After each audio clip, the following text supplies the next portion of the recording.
think so. Um, I think the stream is running. Hello, welcome people, welcome everybody.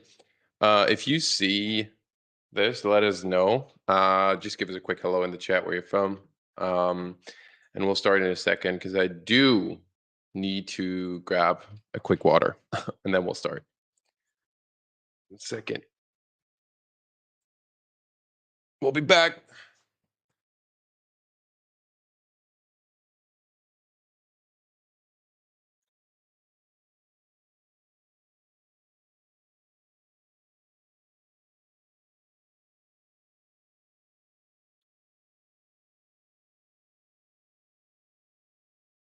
All right. We're back. Cool. Aladdin, if you could do the we're live post in the community, that'd be great. And awesome, thank you. Cool. All right, guys. Welcome to today's creators call. This call will be a bit different than the other ones. As we told you, we'll restructure the calls a bit so everybody who's maybe new, who's joining now, the calls will be a bit different in the future. Aladdin, welcome. We will have we will have less calls, but with more people in it. We'll have guests, but for this week, we'll have a more technical topic, which I think, a lot of people have been asking for to have those calls, and this will also be recorded, so everybody will be able to rewatch it if you can stay for the whole thing. And yeah, it will be very hands-on. It will be about animation. I will show you something in Blender real quick. I posted a new reel yesterday that there were some questions about camera movement, and I did upload the tutorial, but I didn't go into specifics on how the camera animation worked and show you the whole process of what it actually looks like when I do these kinds of animations, which is why I want to break it down today in a bit more detail and show you hands-on what it looks like. And yeah, everybody will be able to rewatch it after. So I'll dive right in. Just a quick thing. I don't see live from my side on the top left, but it says in my screen, it says actual recording is higher quality. It does say that we're live on my From my side logo doesn't. here. So I Okay, let just me just wanted. check. I don't know if there's people in here, but in case there's not, I'll just recheck real quick. We have 3 in the audience. Yes, can you guys see the stream? Can you guys see us? Oh, Darielu said yes. Okay. Seems to work. Cool. Awesome. All right. Then yeah, I'm just gonna share my screen in a second. But I would like to, as like a little introduction. And by the way, feel free to ask questions. I think this creators call will not be like the other ones again, because this will be more technical. And I usually don't really do these kinds of live tutorial, live editing sessions. But if that's something you guys are interested in, then I'm more than happy to do that. And yeah, I'm opening up Blender file right now. And I will share my screen in a second, so we can go over it. Uh,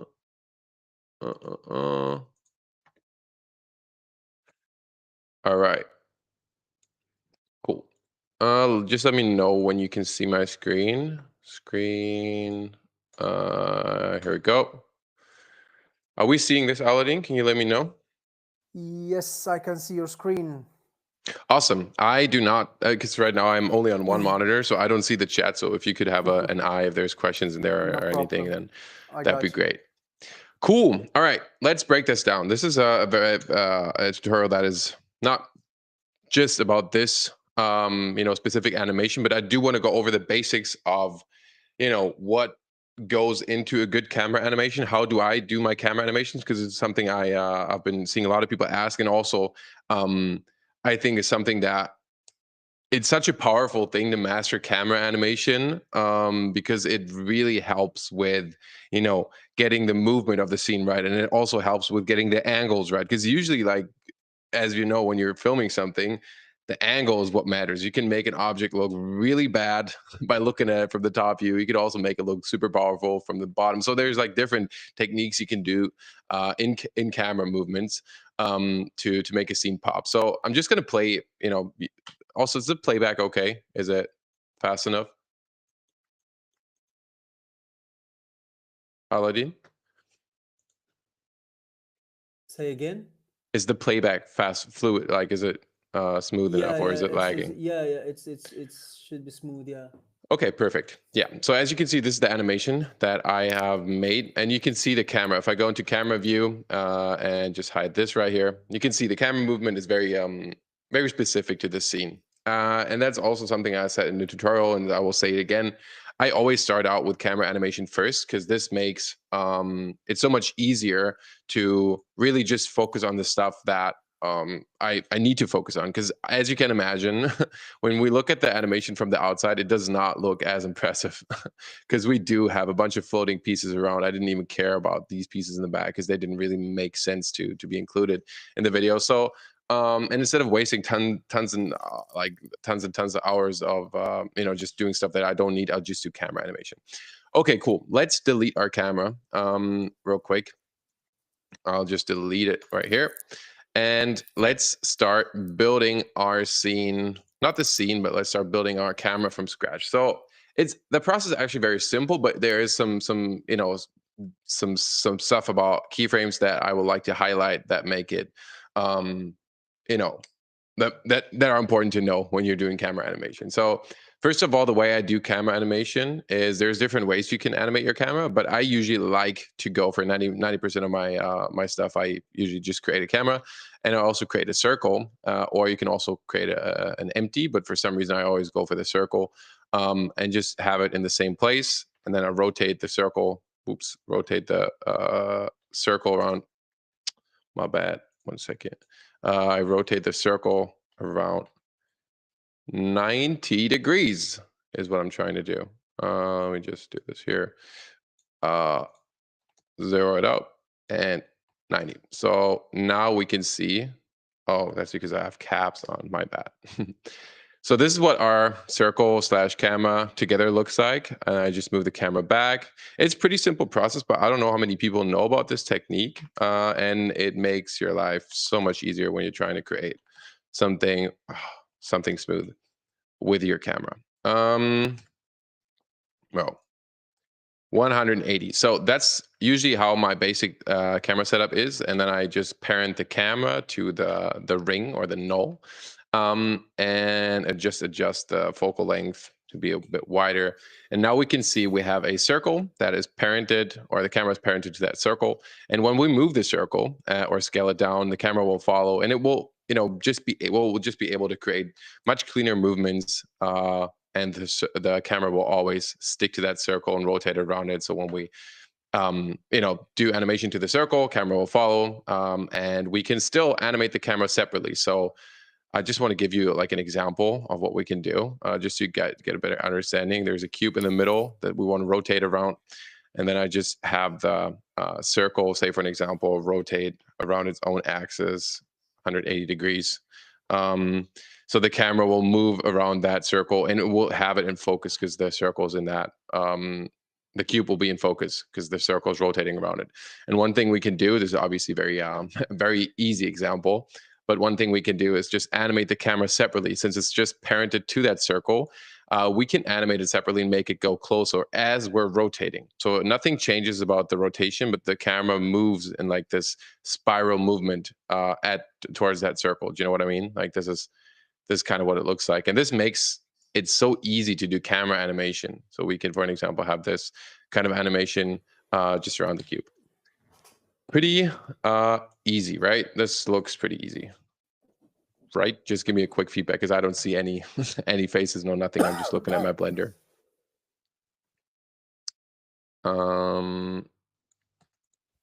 Yeah, so that's usually how I start. And now let's bring back our car and our yacht. And the reason for this circle to be in the center of the scene is we can resize it. For an example, we can scale it up or scale it down, and we'll just place it right. I know I want the camera to move through that steering wheel and out of that steering wheel and back over here and around the ship like so. So I will just put the circle and we'll move it right where I want the camera to be focused on, which is the steering wheel. So if I just go over here, I just move it somewhere like, I don't know, maybe a bit down, something like this, just put it in place. You can see that the camera is still focused on that circle. So as we're moving the circle, camera follows. And the cool thing about this is we can now say we were to turn or rotate the circle. By the way, it's important that you always, when you do these kinds of animations, you don't mess up the different keyframes, because when you do the camera animation separately and the circle animation separately, you need to make sure that you only do the rotation, for an example, of the circle in the circle, and then the rotation of the camera itself inside the camera, obviously. So we want the camera to start from this angle and we want it to be further back. So the cool thing about this is we can just move the Z-axis and move it backwards like so. I will also make the viewport, the passport to a bit lower or higher. And then we can, for an example, say we want the animation to start here. That's probably a bit too far away. So I'll just move it closer. And we have so much control over how we make this camera animation. We want the camera animation to look like. So as we're rotating the circle, you can see like this, even just this is so convenient. We can just, without doing much of the camera animation, it will stay focused on that one pivot point that we place the circle at. And we can make the animation just by rotating the circle. So when we have the circle here, let's say we start with 100 degrees. By the way, this will not be the same movement. I will not be able to recreate it one-on-one, but this will just give you an idea, I think, on how to do this smoothly. So let's set our first keyframe here, and let's also set a keyframe for the camera by pressing I. And now let's go in, like, say, I don't know, 25 frames, and we'll make the camera move closer. And you can see it's now clipping, because we do need to set the clip start to be lower. That just means that stuff that is too close to the camera will be cut off. We don't want that. So we'll just set the clipping start lower. And now we can see the camera moves in slowly like this, or not super slow, pretty fast actually. And as you can see, it's going through the steering wheel, which is not what we want. And we also want it to be rotating as it's moving. So let's just scale down or rotate our circle down. Let's maybe move it around the Z-axis a bit. And now you can see the animation will kind of look something like this. And now we can go ahead and put like another keyframe in between here, because we do see that the camera is moving through the car, which makes no sense. So maybe by adjusting the X rotation and going up a bit, it'll probably not meet the car like so. So we'll be able to just, do this animation. And the cool thing about this too is when we now just simply have instead of having the circle stop here, we can just keep it moving and rotating. And we'll just use the Z rotation. By the way, can you follow, Elliot? Is this self-explanatory enough to be able to understand how this works, this process? Because this is like so powerful. Or just any feedback on it? Darielo says, yeah, it's clear to me, Lenny. Okay, cool.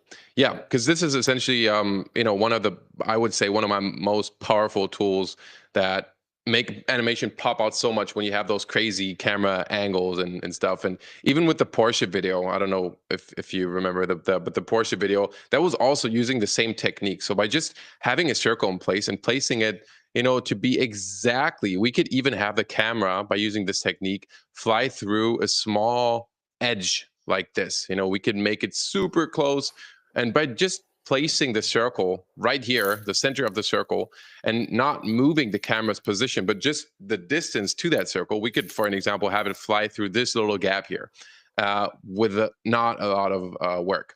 So let's go back to our animation and go to, say, I don't know, frame 120. So now our circle will move, it will rotate, and our camera stays in place. So once we move the camera back, let's say we want to go to, we wanted to move backwards, obviously, to be out of the ship, like so, or to just, build some distance. We can easily do that by the way, this is not really what I want. I could probably go in between, set a keyframe here. That's a bit closer, like so. And then once we're moving back, we can see the camera is like, kind of going like this. And yeah, we can just play around. This is obviously, there's no blueprint to this, but I just want to show you the benefits of this technique. Yeah, this is the core concept behind camera animation in general. And now I do want to share some tips and tricks on how to make an animation look smooth.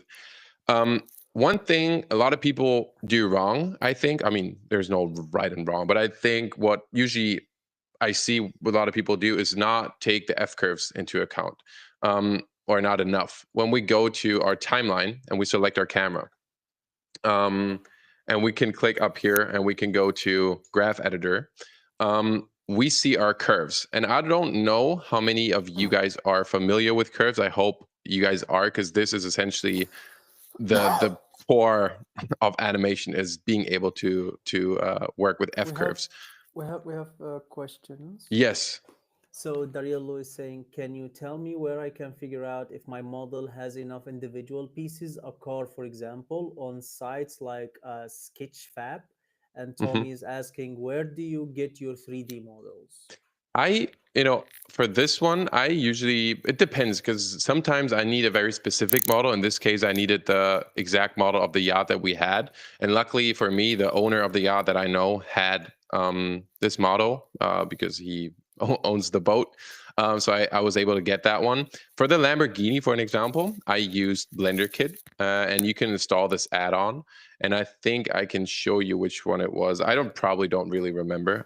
Oops, BlenderKit is wrong. I just, you can just install it and you'll have it up here. This is like my first. I always go to BlenderKit first, because this is the easiest way to just drag and drop models into your scene. So if I say, for an example, I like this car here, I just click on it, it loads for a while, and then I have the model in a second, in 2 seconds, in a few seconds, in here.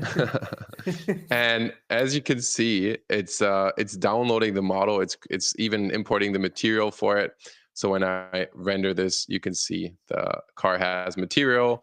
Everything looks in place, and you never know about models. Usually, when you have a very specific animation that you want to do, it can make sense to purchase a model, which is something I've done a lot, especially when it's supposed to be very detailed or very close up to elements. Then I do go to I usually go to Sketchfab first. I go to TurboSquid, and then there's also different software or different platform I want to show you is TurboSquid. Obviously, TurboSquid, and then there's also I usually go to Free 3D. I think is it Free 3D is a good platform, and I think is the website called Free 3D Models, because this is also one website where I get all my car models when I have specific car models that I need that is really good. I usually go to Porsche 3D model. It should show up because it's very known.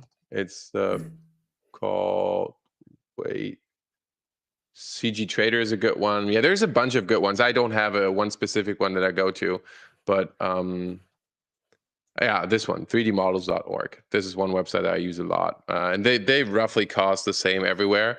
But yeah, just be aware that for good models, you probably want to. They probably charge for that, which I think is fair when it's a good model. And yeah, We it have some questions. yeah. Tommy is asking again. Also, do you use apps like Polycam to get 3D models or text to 3D AIs, or do you go for a more high quality ones like Sketchfab? Mm, Carlos You can go Let me just first. answer that question first. Yes, I do use Polycam. Not that often anymore, because I Mhm. usually just use it for reference for photo scans. As for models, a lot of people misunderstand, or don't not misunderstand, but think that a photo scan of a model will be, you know, photo scanning a car, for an example, you'll be able to animate it. That's not the case. You will have a lot of issues. It will not be as clean because this is essentially, not properly modeled. I know there's good model, like text to model tools out there. I personally have never used them. I've tried a few, but never really had the greatest use case for them, except for one, which was Tripo AI, where I uploaded a photo of me and it created this rough um, mesh version of myself, which was cool. But there's the cool thing is that there's so many models out there, and I promise you, if you install Blender Kit, um, it comes with a subscription model, but there's also like a bunch of free ones in there.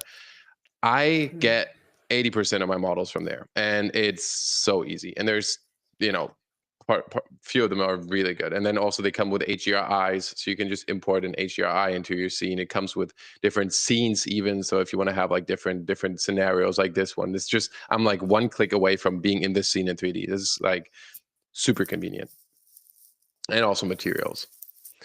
Cool. For Carlos is Hmm. saying that final transition from 3D to real footage was very smooth. What did you use for the water? And Hmm. did you capture an HDRI on location? It blends nicely. Hmm. I can show you what the water scene looked like because I do work in different scenes, and I want to show that in a second. But I just want to finish up with the camera animation side of things real quick and just go over the last thing I wanted to mention is first of all F curves. Um, and then I'll go over all the questions. So just we can put this into one video. So first of all, I usually start with having the first keyframe not being eased in. So I just drag this handle down so the camera, instead of, slowly starting to move, because this is going to be our first shot and we don't want the camera to slowly start, but we just want it to start right away in the same speed. Next thing is we can smooth these things out by just dragging this thing down, for an example. And now we have like a very, this is maybe a bit too much, but we can, just play around with F curves is what I'm trying to say. Do different shapes, draw different shapes, but really make sure that because this changes everything about your animation. That's the first thing, and then also one more thing that I always add for most of my animations is a quick camera shake. And there is a super easy way you can do this in Blender. I just want to show that real quick. When you have a rotation keyframe in your scene, you can just click into Graph Editor, and you can click on the rotation and go to modifiers, at modifier noise. And that way, when you look at the curve or the shape of the curve of the rotation, it will randomly change the values. So that way we can, when we scale this up, we will see that our camera now rotates around its x-axis. I'll make it a bit more drastic so you'll be able to see it a bit better. This is probably a bit too much, but you can see now it's going up and down very fast following this pattern. And when we just change these values a bit and make it a bit longer and just more subtle, and we can copy those things for the other ones and place them here. Now we can see we have like a very, this is a bit too much, obviously, but you can play around with these settings and yeah, no plugins needed for that. There's good plugins for Shake, but these are the two things about camera animation I do want to mention. And the rest is just, trying out, but this is my main technique. Cool. Let's go over some questions now. Another another question. Yeah, yeah. Tommy is asking, I know that you put yourself in the Blender scene with Polycam scan, but how do you animate yourself in the 3D animation?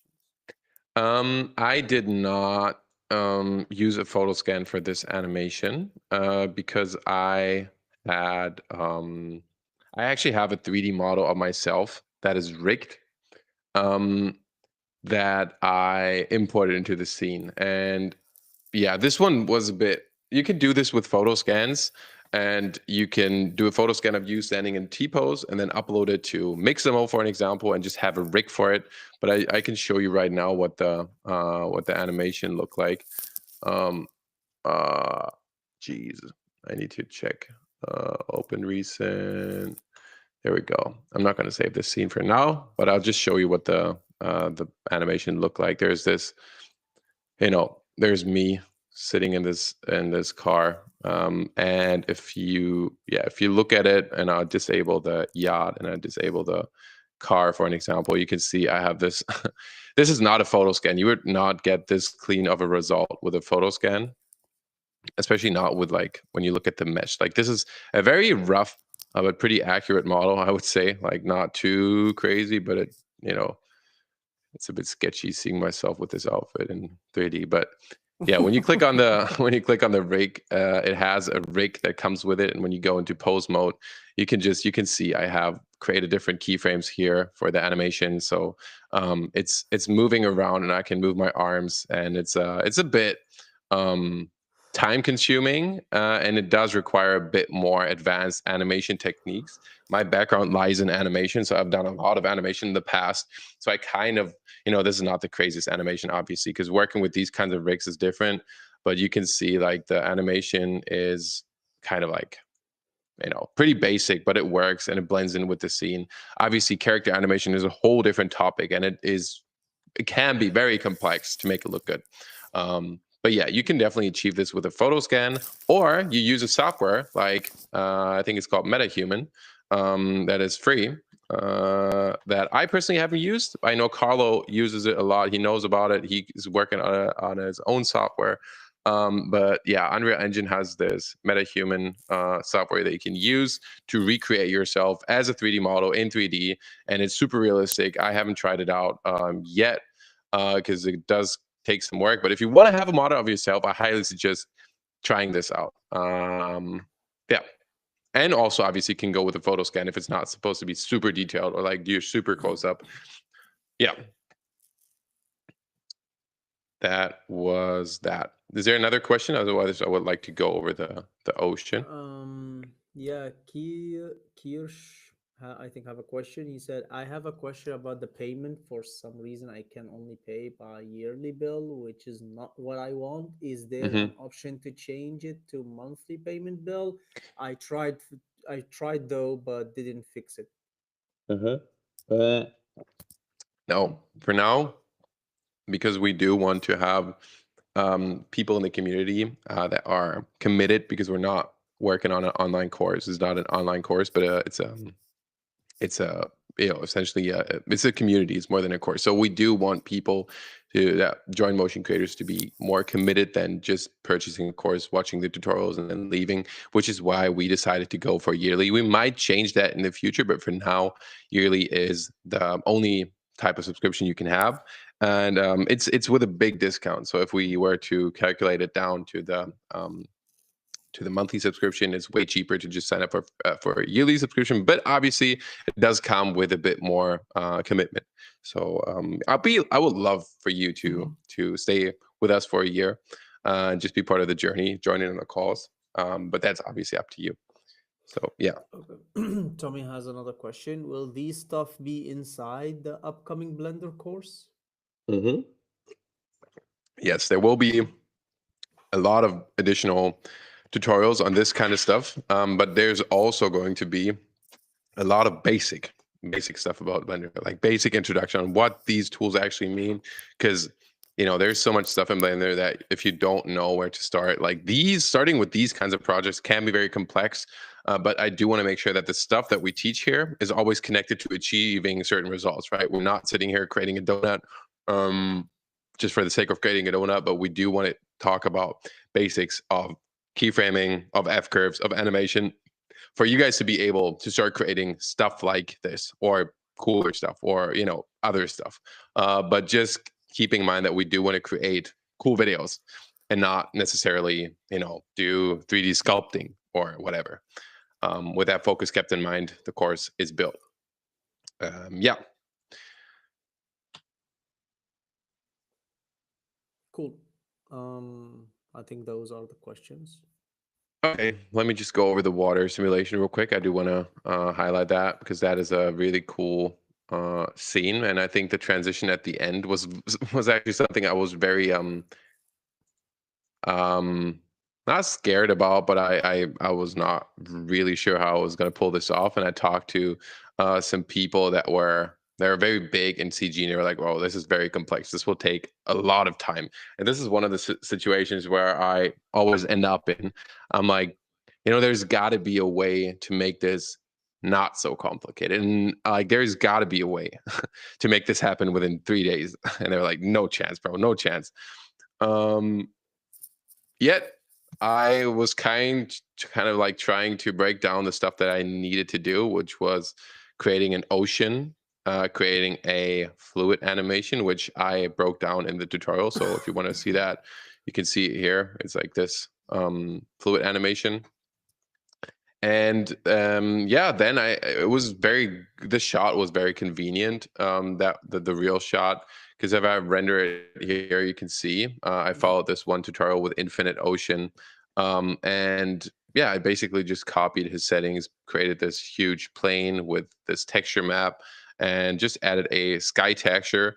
And I think the main thing that sold it was matching the angle, speed, and camera movement, and also the color of the water. I changed to be close to what the actual footage looked like. So I pulled out a reference frame, compared it side by side, and yeah, it was lining up pretty well. And then it was like a bit of frame matching in After Effects, but it worked. And like I showed it to them, and they were like, "Oh shit, okay, I guess there is a way to pull this off faster and more efficiently." So yeah, that's what I mean. Like having those, always being able, or always putting yourself in those kind of situations where you have to challenge yourself to come up with an idea because you don't have the time to pay for a super expensive CGI team or spend weeks on this thing, because again, we're creating content for social media. That usually helps, because you're going to have to be more creative with how you approach things. Yeah, and also I've uploaded a tutorial on this, where I broke this down even more detail.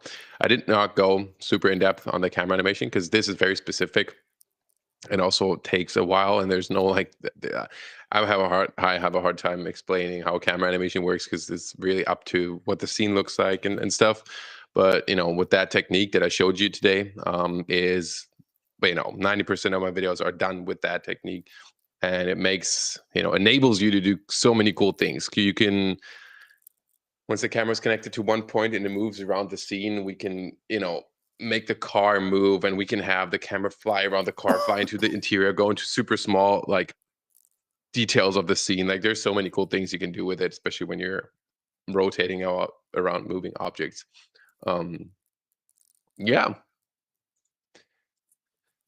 that I think sums it up. I mean, I went over the animation process of the transformation twice now. There's one on the G-Class video, and then there's the same process essentially, and it takes a while. And depending on the quality of your model, it will be easier or more complicated, which is why I highly suggest going for a There good are model.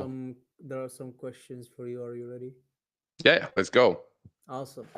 Carlos is asking, awesome. How long did the render took? That's the first hmm question.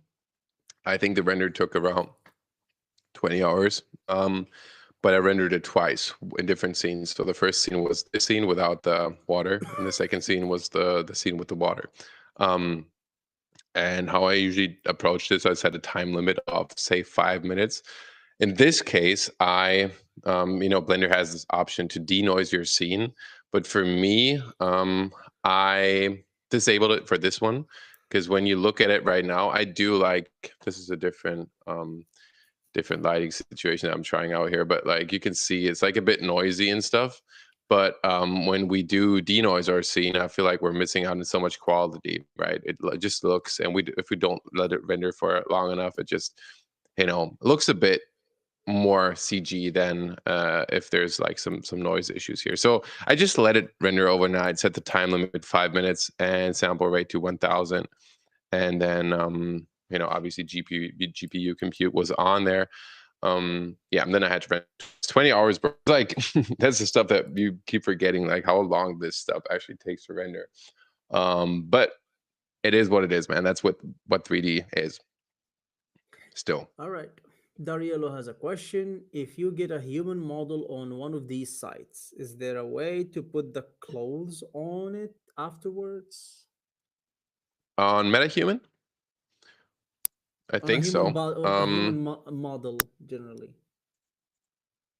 Yeah, I mean, it depends on the model, but you can go to MetaHuman for an example, and they have. I personally have never worked with MetaHuman. I know a lot of people have, and look how crazy realistic stuff you can create with this. This is crazy. Like, look at the detail on the skin and stuff. But this is also not rendered in Blender, but in Unreal Engine. So there is a way, I think, to you can put clothes on your model inside of MetaHuman? MetaHuman.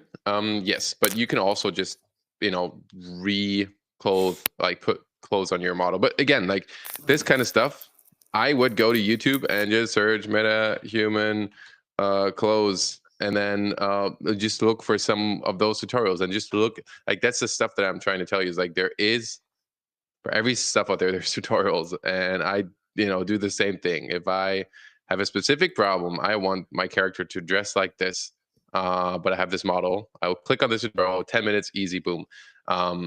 Yeah, but there is ways to do that, yes. But for my model, I had help modeling it from someone else who put the clothes on there. I told him what the outfit's supposed to be like, and then it's a basic outfit that I can just change color, and it usually works with what I wear because I don't wear super fancy stuff in my videos or in general, but like super extraordinary, crazy looking stuff helps with the 3D scene because it's very easy to match that.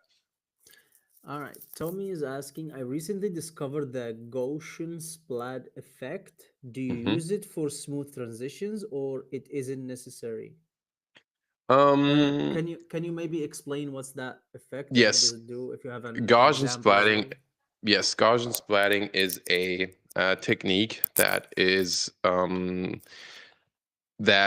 mean, there's a plugin for it in After Effects, but essentially what it does is I'm just going to pull up a picture. It creates a point cloud, and you can use it for photo scanning. It's a very effective technique to capture scenes, and what it does in comparison to a meshed scene where it's actual mesh being created, it creates little points, and it creates those spheres that are essentially colored, and there's like thousands and millions of these that essentially resemble the scene. And it's a really cool effect that you can use to capture 3D data in real life. And yes, you can create some awesome stuff with it. I've worked with it before. In After Effects, I think it's a bit trickier to animate in After Effects than in Blender, but I don't necessarily use it for seamless transitions. I mainly use it for references. Of like scene geometry. So when I photo scan a scene, I usually do Gaussian splat, and then I kind of see where the dimensions are and where the walls are, and then I rebuild that scene or have someone rebuild that scene. But it's a very cool effect that you can definitely try out to recreate stuff, especially for environments, and it looks really really cool. Unfortunately, it's not super well integrated into Blender, or at least it wasn't. Yeah, it wasn't before. There's effects and add-ons for that. But yeah, it's definitely really cool effect. I mean, cool technique to do. Oh, And the way it okay. works, by the way, is you capture different photos from a scene, and it just recreates that scene as a point cloud. Yeah. Darielo is have another questions. He's saying, Okay. Thanks a lot, Lenny. Also, could you give me your PC specs? Since I am planning to get a new PC soon, specific for Blender rendering. Yes, I can.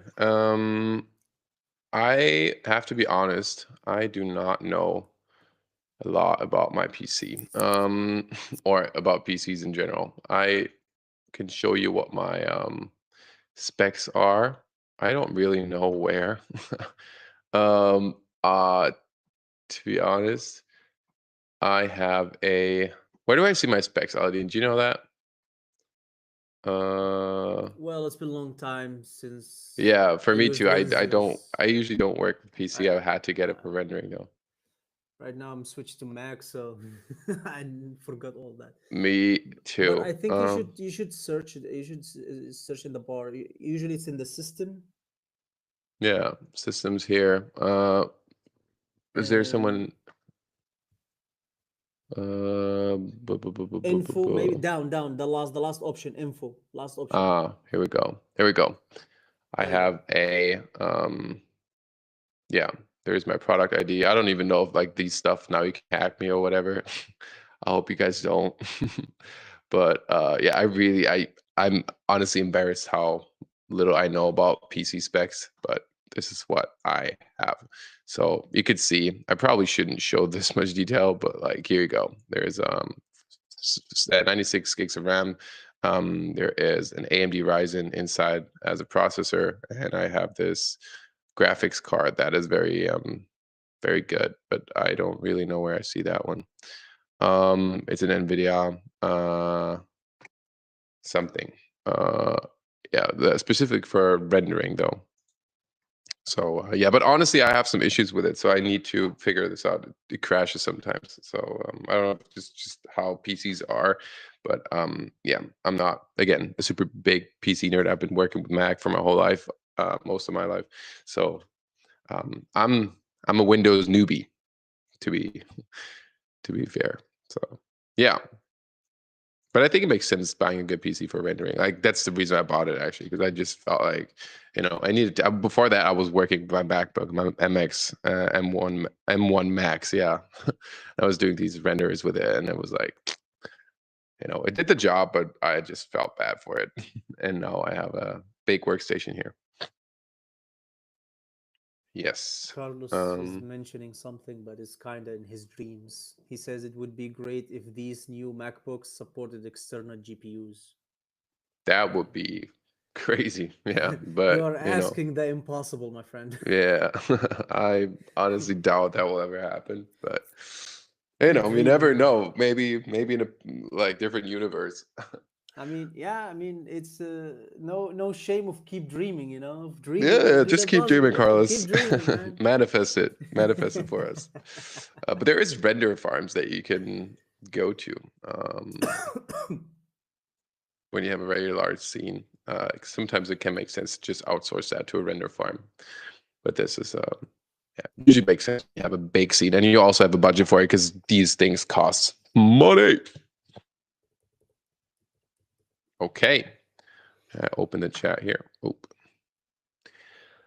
Okay, let me just stop sharing my screen real quick. I think this yeah, this kind of sums up what I wanted to show you guys.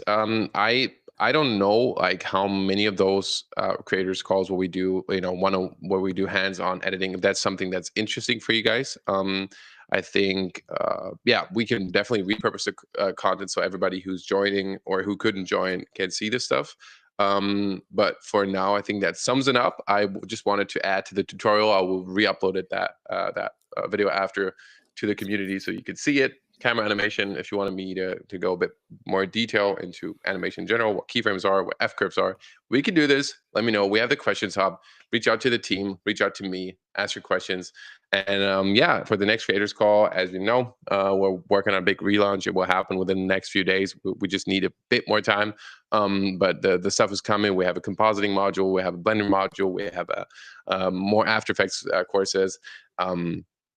And for the other creators calls, we'll have more creators on it.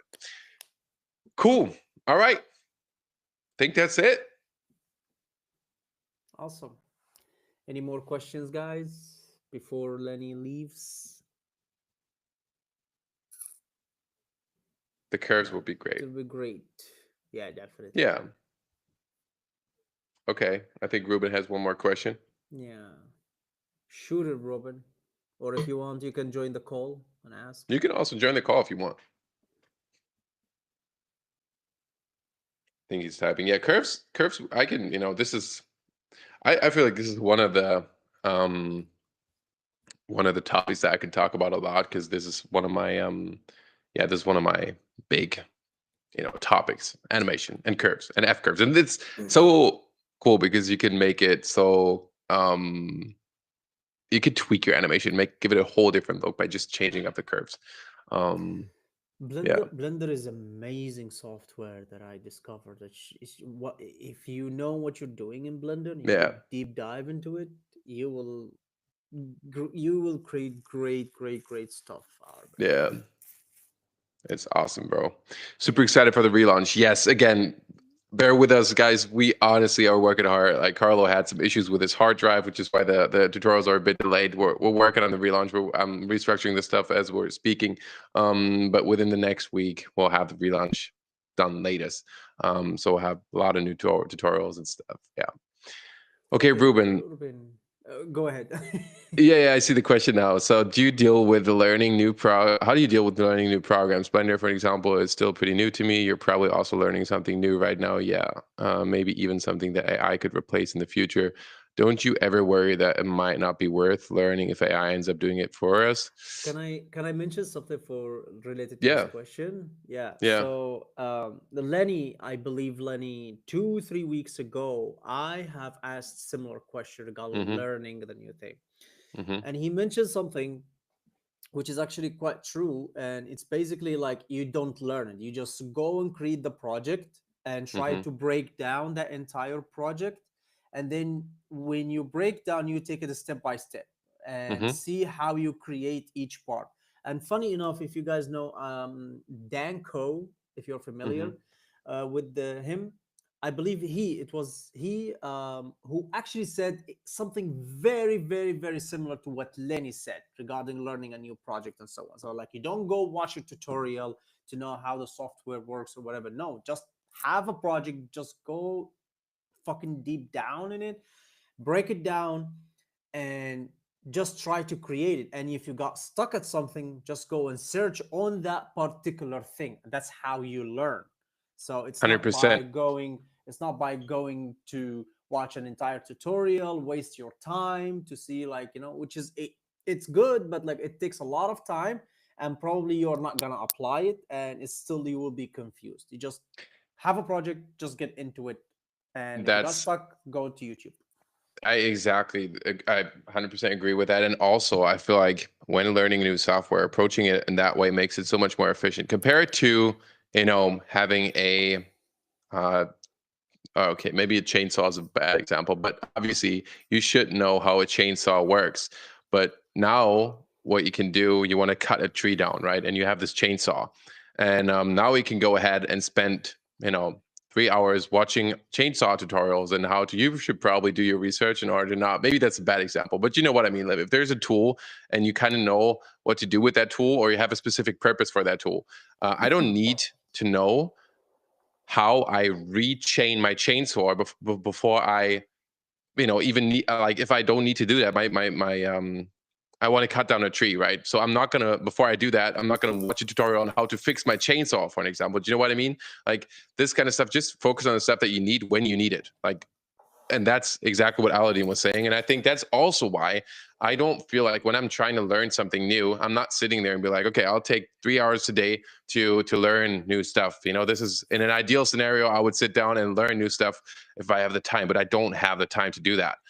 Instead, I pick projects that I'm excited about, and I pick like certain things that I know I haven't done before in order to be able to work on a project. And I need to learn new things. Do you know what I mean? Like there's a difference between not having a pressure on needing to learn the tool, because then I promise you will have a much harder time, and you might run into the risk of feeling like you've wasted your time learning something that you don't even need, or at some point AI will replace. Because right now when I learn Blender, I don't learn Blender for the sake of learning Blender. I'm not the one who will be like, yeah, Blender is my thing. I studied Blender my whole life. I can do anything in Blender. I can't, bro. I really can't. Like I watch tutorials for every single thing I need to do.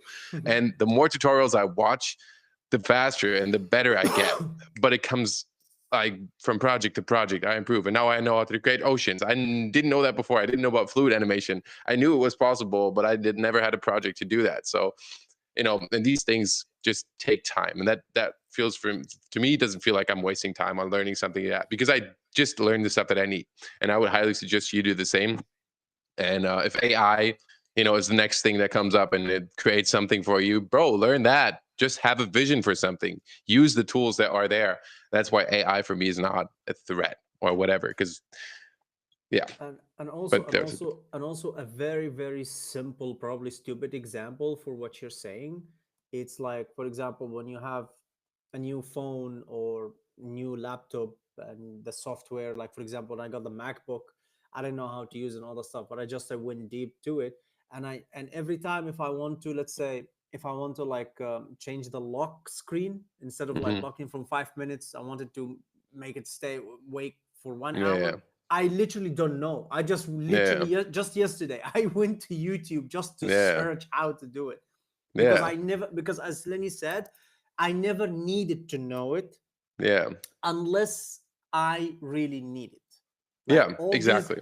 all these 2 years, I never needed to know where should I find the lock screen and all that Yeah, stuff. yeah, Maybe once when I installed, when I did the setup for the Mac, and that's it. I forgot it. Never done it. yeah, But when I needed it yesterday, I didn't know how. I just went to YouTube, yeah, did some research. Within literally 5-10 minutes, I just got it. And this is a very very simple stupid example. We are doing it every day in our lives. So yeah, imagine something complex like Blender, After Effects. And I wish I did that kind of method when I learned Premiere Pro and After Effects back in the yeah. days. Bro, it's such a simple, like such a simple phrase. It's just learning by doing. And that is exactly what everybody preaches you, but I think a lot of people still don't do. And I just think that's so, because for me, like I could sit there and be like, yeah, I need to study on how to do fluid animation first and start with a very basic scene setup. I need to start understanding how all these different things work. No, I don't. I just need to do something that kind of works in this situation to for me to be able to finish this video and create the next one. And then next time I may know a bit more about fluid animation, but not to an extent where I could be like, okay, I'm a fluid animation pro now. No, next time I do it, I'll probably rewatch some of the tutorials because I forgot about it. But I've done it before. I know it works. I know it will work in the future. That gives me the confidence for future projects to be like, okay, if you want something with water, I can make it happen. I don't know how, but I'll figure it out. And that's kind of like how I approach everything, not only software, but also projects, the bigger tasks. There's like an approach that you just need to flip the Well, switch. for sure, for the fluid animation, for example, for sure you are pro for more than 99% of the people, including the rich client or rich people, because Yeah. and you are a beginner for those the 1% who are actually into Yeah. fluid stuff, fluid animation and all that stuff. So Yeah, yeah. but like for me, like talking to that CGI team, that probably did like a bunch of stuff wrong on the way. But at the end of the day, it was just about the video being done. And they were like, okay, that's cool. I don't know how you figured this out. You probably did a lot of mistakes. I probably did, but it's like it worked out. So it's cool. Exactly. Carlos is asking, have you Because used the yeah. Unreal Engine for a project or plan to use it? Yes, I have. I will probably do it a lot more in the future, work a lot more with Unreal because I do love the rendering method. I do love the ray tracing. I do love the textures, the lighting, the ease of use. Um, and I've used it for a different project with Keanu, with camera tracking, but not to an extent where I fully switched to Unreal. Because for me, Unreal is good for environment building, good for lighting, good for texturing. But those hands-on little tweaks that you do in Blender is a bit more manual. You can do a lot more in Blender than in Unreal Engine in regards to like animation and stuff. Because I feel like Unreal Engine is made for games, and Blender is like very nerdy stuff. Everything we do is nerdy, but it's cool. All right, cool. I think we don't have any more questions. I've seen it's gotten way better with the latest updates. Yeah, I've seen that too. That's also what I'm trying to switch, or not. I'm not switching. That's not true. But I will like to develop a workflow where I use it more than I do now. Yeah. Okay, cool. Thank you guys so much for joining, and thank you, Aladdin, for joining the call, and thank you guys for asking those questions. I would love to see you next week. Again, we'll upload this call after the recording is done, so you can rewatch it if you want. And yeah, excited for the relaunch, working on it, and yeah, we'll see you next week. Thank See you. ya. All right, let's stop the recording real quick. Let it upload, and then I think we good.